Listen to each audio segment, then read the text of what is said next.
कक्षा 12 को final इक्जामको routine पनि प्रकाशित भइसकेको छ र अहिलेसम्म तपाईँले रुटिन हेर्नु भएको छैन भने चाहिँ सजिलैसँग आफ्नो मोबाइल ल्यापटप प्रयोग गर्दै रुटिन चाहिँ चेक गर्न सक्नुहुन्छ। यो रुटिन चाहिँ भर्खरै प्रकाशित भएको छ र त्यसको लागि तपाईँले मोबाइल अथवा ल्यापटपमा रहेका कुनै पनि ब्राउजर ओपन गर्नुहोला र साथीहरू ब्राउजर ओपन गरिसके पछाडि सर्च बारमा गएर NEB.gov.np लेखेर चाहिँ सर्च गरिदिनु होला र साथीहरू सर्च गरिसके पछाडि राष्ट्रिय परीक्षा बोर्डको अफिसियल वेबसाइटमा आउनुहुनेछ र त्यस्तै गरी यो चाहिँ भर्खर प्रकाशित भएको कारणले चाहिँ तपाईँले फ्ल्यास न्युजमा पनि देख्न सक्नुहुन्छ र त्यस्तै गरी तपाईँहरू डिटेल्स रूपमा हेर्न चाहनुहुन्छ भने थोरै स्क्रोल गर्नुहोला र साथीहरू थोरै स्क्रोल गरिसके पछाडि यहाँतिर तपाईँले सूचना तथा सञ्चार भन्ने देख्न सक्नुहुन्छ र साथसाथै साइडतिर तपाईँले कक्षा 12 को वार्षिक परीक्षा समय तालिका भनेर देख्न सक्नुहुन्छ। यहाँतिर तपाईँले क्लिक गर्नुहोला र साथीहरू क्लिक गरिसके पछाडि तपाईँ पिडिएफ फाइल हेर्न चाहनुहुन्छ भने यहाँ डाइरेक्टली पिडिएफ फाइल क्लिक गर्न सक्नुहुन्छ र यसलाई तपाईँले डाउनलोड गर्न चाहनुहुन्छ भने यसलाई क्रस गर्नुहोला र साथीहरू क्रस गरिसके पछाडि यहाँतिर तपाईँले देख्न सक्नुहुन्छ डाउनलोड गर्ने फाइल रहेको छ। सम्बन्धित फाइल नेम भनिरहेको छ कक्षा 12 को वार्षिक परीक्षा समय तालिका रहेको छ र त्यस्तै गरी यो प्रकाशित मिति देख्न सक्नुहुनेछ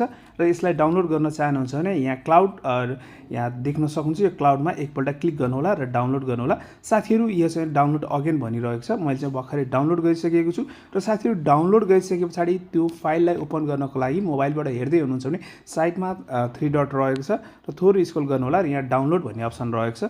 भर्खरै मैले डाउनलोड गरेको छु, जस्ट नाउ रहेको छ र यसलाई तपाईँले एकपल्ट क्लिक गर्नुहोला र साथीहरू क्लिक गरिसके पछाडि यहाँतिर तपाईँले देख्न सक्नुहुन्छ नेपाल सरकार राष्ट्रिय परीक्षा बोर्ड त्यस्तै गरी यो परीक्षा नियन्त्रण कार्यालय सानोठिमी भक्तपुर रहेको छ। कक्षा 12 को वार्षिक परीक्षा समय तालिका भनेर दिइरहेको छ।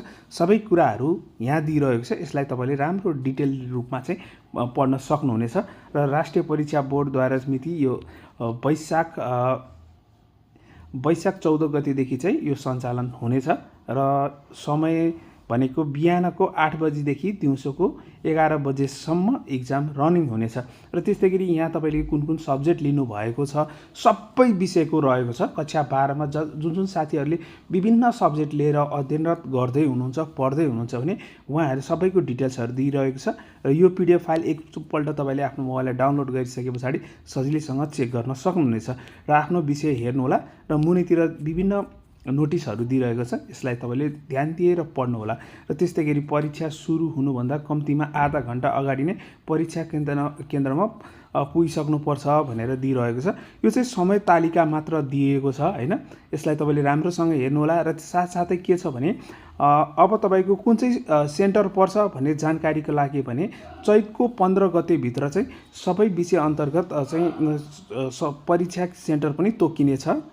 सो अहिलेसम्म तपाईँले कक्षा 12 को तयारी गर्नु भएको छैन भने अहिले पनि स्टिल तपाईँहरूसँग टाइम रहेको छ। तपाईँले नि राम्रो कक्षा 12 को तयारी गर्न सक्नुहुनेछ र साथीहरू सेन्टर कहिले खुल्छ 15 गतेदेखि चाहिँ कुन चाहिँ सेन्टर पर्छ भन्ने जानकारी यसै वेबसाइटमा चाहिँ तपाईँले प्राप्त गर्न सक्नुहुन्छ। नभए च्यानलमा नयाँ हुनुहुन्छ भने च्यानललाई फलो गरिरहनु होला। त्यसको बारेमा पनि नोटिस आइसके पछाडि नोटिस प्रकाशित भइसके पछाडि अवश्य नै च्यानलमा भिडियो आउनेछ